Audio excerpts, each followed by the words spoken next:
The truth about Ninja Japan's deadliest spies were meant to be invisible. If you imagine ninja as men in black jumping across rooftops, the real story is going to surprise you. That famous image is mostly fiction. The real ninja were not built to look cool. They were built to disappear. In real history, ninja were closer to spies than superheroes. Their job was not to win attention. Their job was to survive unnoticed. That changes everything, because once you understand that, the whole image of the ninja starts to fall apart. The real ninja did not want to look like ninja. They wanted to look ordinary. They wanted to look forgettable. They wanted to pass through a village, a road, a castle town, or an enemy camp without being remembered. That was their greatest weapon. Not speed, not magic, not dramatic sword fights. Invisibility. And that is where the movie version gets it wrong. The black outfit people associate with ninja became popular through theater and later entertainment. It was a visual symbol. It was not normal field wear for real covert agents. A real shinobi would have had every reason to dress like everyone else. A traveler, a worker, a merchant, a servant, a farmer, anyone who would not attract attention. That is what made them dangerous. They could be standing right in front of you, and you would not know what they were there to do. That is also why the history of ninja feels harder to see. Samurai were meant to be visible. Ninja were not. Their work was not about glory. It was about information. During the Age of War, that information could decide everything. A lord needed to know what an enemy was doing. How many men were inside a castle? Where supplies were stored? Which gate was weak? Who inside the enemy camp could be bribed? Whether panic could be created before a battle even began. That was the world of the shinobi. They gathered intelligence. They infiltrated. They spread confusion. They sometimes set fires. They sometimes created false rumors. They sometimes helped open the way for larger forces. This is why ninja were not simply assassins. Assassination is the part people remember. Information was the part that mattered more. A battle can be won with force. A war can be changed by knowledge. That is why espionage mattered. And that is why ninja mattered. The next surprise is who these people probably were. Many people imagine ninja as a separate secret warrior species. History looks less dramatic than that. In places like Iga and Koka, the people connected to ninja traditions seem to have come from local rural communities. They were tied to mountain villages, local networks, and organized groups inside those regions. Some were linked to landholding farmers. Some were lower-ranking warriors. Some moved between those worlds. So the simplest image is not elite super warrior. It is people from local society who knew the land, knew how to move, and knew how to stay unnoticed. That is much more realistic. And in a way, much more impressive. Because their power came from blending in. A famous swordmaster is easy to notice. A silent observer in plain clothes is not. That is a scarier kind of skill. This is also why ninjutsu was not just about fighting.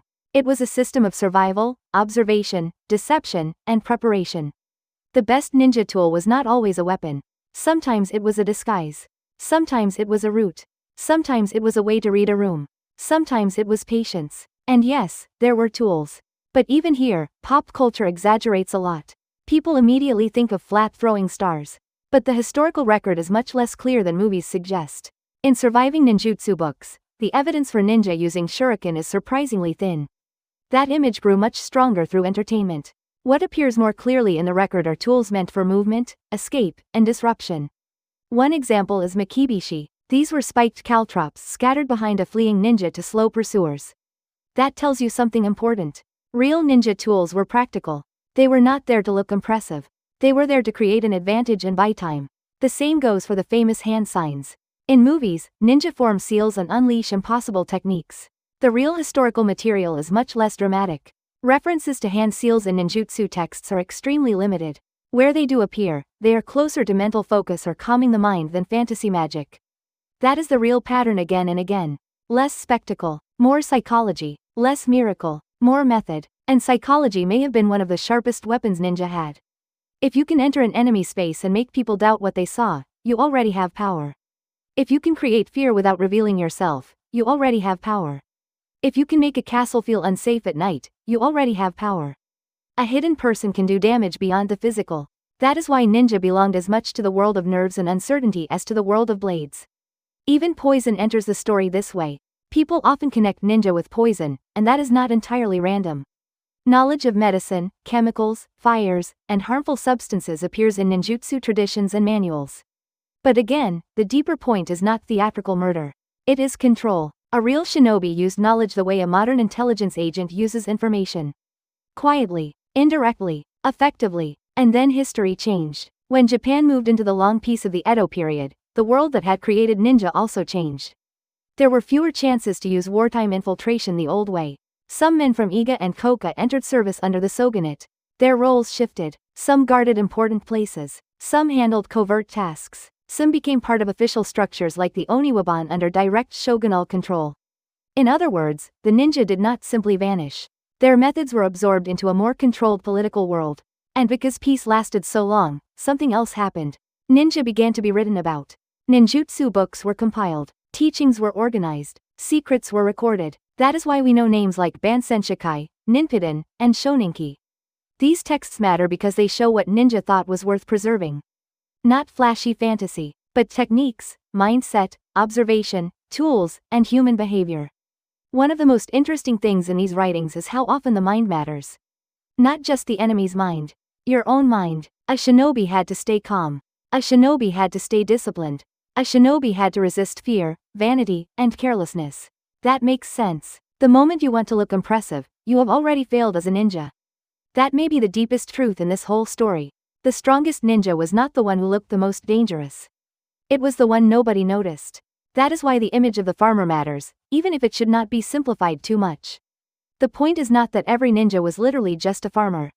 The point is that real shinobi had to live close to ordinary life. They had to understand roads, weather, crops, villages, routines, and people. They had to look natural in the world around them. They had to be ordinary on the surface. That ordinariness was not weakness. It was camouflage, and camouflage is one of the oldest powers in warfare. So when modern people imagine ninja flying across rooftops in black clothes, the truth is both less flashy and more interesting. The real ninja were not fantasy warriors. They were intelligence specialists. They were infiltrators. They were manipulators of uncertainty. They were masters of hiding in plain sight. And maybe that is why they still fascinate us. Because deep down, we know the most dangerous person in the room is not always the loudest one. Sometimes it is the one who looks too ordinary to notice. That is the real face of the ninja. Not a shadow in a costume, but a human being trained to become invisible. And that is why the greatest ninja weapon was never the sword. It was not being seen at all.